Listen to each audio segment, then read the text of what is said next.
dans notre deuxième numéro de la rubrique Coup de cœur, nous allons parler de Éphésiens 5, 29. Le Christ qui pourvoit, qui prend soin. C'est ce qu'il est vraiment pour moi. Et le Seigneur m'a enseigné vraiment sur la base de cette écriture. Et nous allons en parler. Bienvenue à la table du Seigneur. Yeah! Alors, nous allons prendre notre première écriture, qui est dans Éphésiens chapitre 5, au verset 29. Les écritures disent ceci. Je vais commencer au verset 28.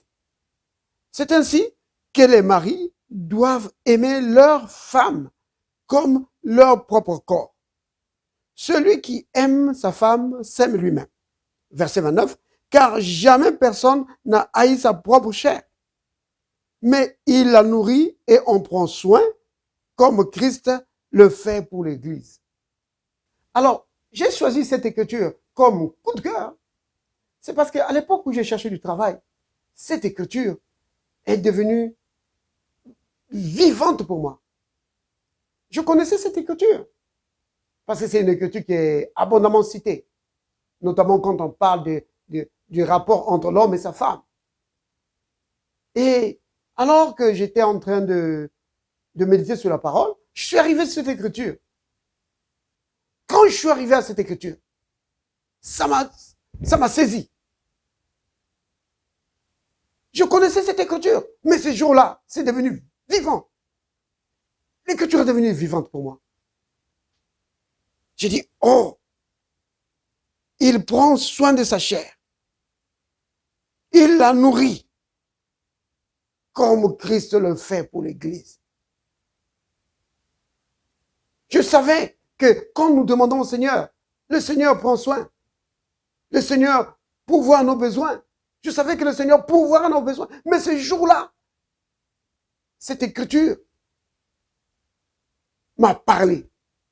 J'ai réalisé, j'ai dit, tiens, mais Christ prend soin de l'Église. Non pas que Christ prendra soin de l'Église, mais il prend soin. Que tu en sois conscient ou pas, que tu le voies ou pas dans ta vie, il prend soin. Il prend soin de l'Église, c'est-à-dire de toi et de moi. Si du moins tu es enfant de Dieu. Si du moins tu appartiens au corps de Christ.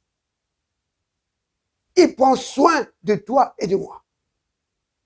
Donc ce jour-là, cette écriture est devenue vraiment vivante pour moi.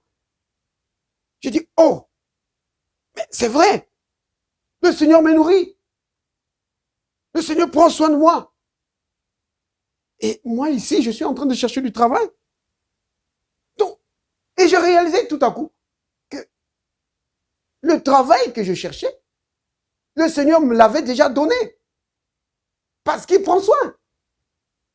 Parce qu'il prenait soin. Vous comprenez? Le Seigneur ne te donne pas le travail seulement quand tu demandes. Non. Il a déjà pourvu à ton travail. Bien avant même que tu naisses. Parce que quand est-ce qu'il a commencé à prendre soin de l'Église? Ce n'est pas le jour où tu es né. Hein? Il a commencé à prendre soin de l'Église bien avant. Vous comprenez? Le Seigneur il prend soin de l'Église. Donc, nos besoins, il a déjà pourvu à nos besoins bien avant. Alors, j'ai réalisé ça. J'ai dit, oh là là, le Seigneur prend soin de moi, il me nourrit. Mais je cherche du travail. Oh, mon travail est déjà donné. Le Seigneur m'a déjà donné mon travail. Alors, je commençais à remercier le Seigneur. Je dis, merci Seigneur, pour le travail que tu m'as donné. Père, merci, parce qu'il y a un travail pour moi que tu m'as déjà donné. Père, conduis-moi vers la porte qui va s'ouvrir. Oh, béni sois-tu. Père, merci. Tu es mon berger. Tu prends soin de moi et je ne manque de rien. Vous voyez? Ça marche pour le travail, mais ça marche pour tout autre besoin.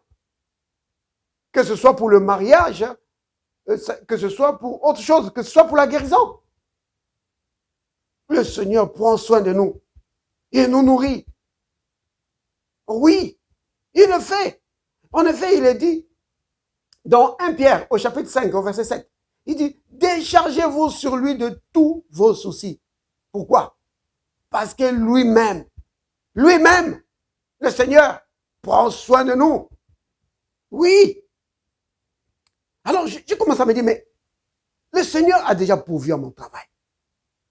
J'ai prié, je remercie le Seigneur. Mais cependant, le travail n'était toujours pas là. J'ai dit, mais pourquoi? Alors là, l'Esprit m'a enseigné quelque chose.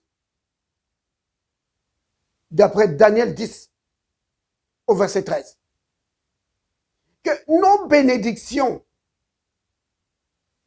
quand ça tarde, ce n'est pas que Dieu tarde, non.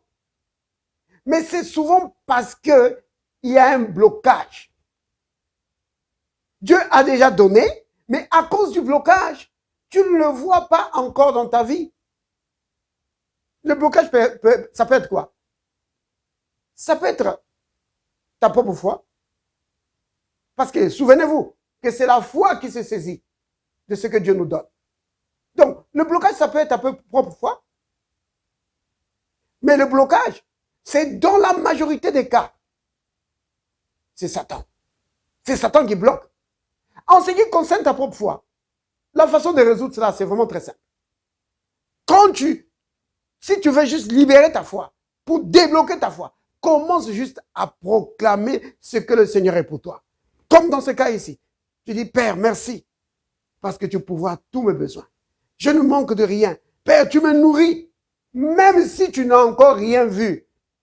Même si tu ne vois pas encore du travail, tu ne vois pas encore de changement. Remercie le Seigneur parce qu'il pourvoit à tous tes besoins. C'est comme ça que tu libères ta foi. Continue cela. Donc, tu remercies le Seigneur pour ce qu'il fait pour toi, pour le travail qu'il t'a déjà donné, pour le mariage qu'il t'a déjà donné, pour les enfants qu'il t'a déjà donné. Tu remercies le Seigneur pour ça. Maintenant, pour ce qui concerne les blocages qui viennent de l'ennemi, là, en tant qu'enfant de Dieu, le Seigneur nous a donné autorité. Et nous avons l'autorité sur lui. Nous pouvons briser tous ces blocages. La différence entre nous et Daniel, c'est que Daniel n'avait pas autorité sur les démons. Nous avons autorité. Alors, j'ai commencé à détruire. J'ai dit, Satan, je détruis tes blocages sur ma bénédiction. Lâche mes bénédictions au nom de Jésus. Tu ne peux pas te saisir de mon travail. Je brise ton pouvoir. Et je libère les bénédictions qui sont les miennes. C'est comme ça. Oh bien-aimé, ça n'a pas tardé. Ça n'a pas tardé. Les portes sont ouvertes. Vous voyez, bien-aimé, c'est cela. C'est pourquoi cette écriture est vraiment précieuse pour moi. Père saint, Père juste, Père miséricordieux, merci pour ta grande bonté envers nous. Merci, Père, parce que tu prends soin de nous. Oui, Père, tu as pourvu à tous nos besoins et nous ne manquons de rien. Béni sois-tu, Père. Béni sois-tu. Au nom de Jésus le Christ. Amen.